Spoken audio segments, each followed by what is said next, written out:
50 listed today. Nearly 1,000 companies applied to be considered, and as the name suggests, only 50 made it. Julia Borston now from San Francisco with the CEO of one of those disruptors. Hi, Julia.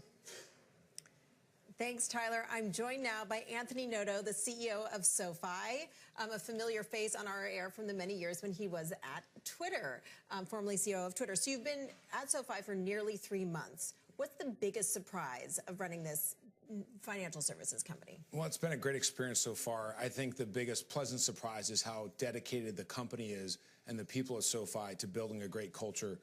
There's an opportunity to really upgrade the focus on culture and core values. And in the first 3 months, we've been able to solidify our mission, which is to help people achieve financial independence and realize their ambitions. And for millennials, financial independence is having enough money to do what you want. It's not about being rich. It's being able to have children, a house, retiring early.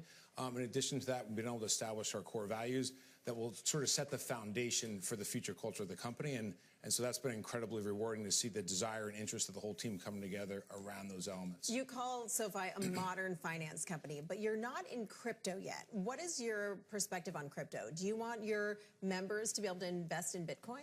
We do. It is one of our priorities. Our first priority is to really strengthen our core lending products and make those products durable through a cycle. And so we're investing heavily in our student loan product, our personal loan product, and re-engineering our mortgage product.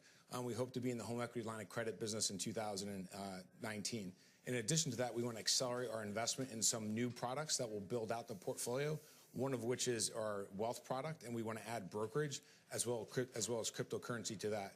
And as we've talked about previously, we're going to launch a modern-day checking account called SoFi Money in the latter half of this year. So really excited about both. I want to hear about the checking account, but you didn't really answer my question. How soon will people be able to invest in crypto on your platform? We hope it to be something that we can roll out general availability in 2019, potentially sooner, depending on the path that we choose, either through a partnership or building it all ourselves. So back to the checking account. People are pretty baked into their bank. They have a checking account.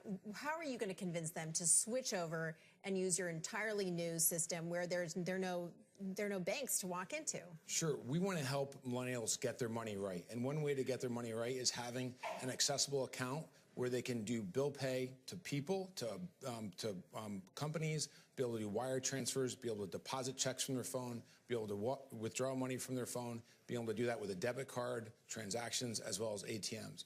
And so we're going to offer an interest-bearing checking account, which is very unique. We'll give you a higher interest rate if you do direct deposit with us.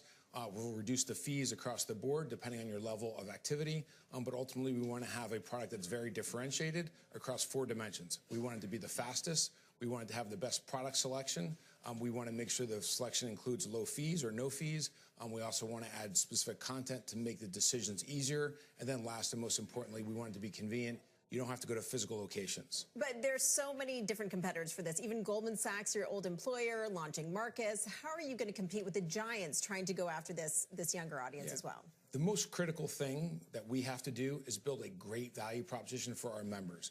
We're taking a membership approach to all of our products and converting from a product-centric company to a member-centric company. And if we can build the best value proposition for our members by being the fastest, having the best selection, having the best content and best convenience, then ultimately we'll control our own destiny. And so that's what we focus on. Before we're out of time, I want to ask you about the IPO market. Your predecessor, the founder of SoFi, talked a lot about wanting to take the company public. What's your plan for an IPO?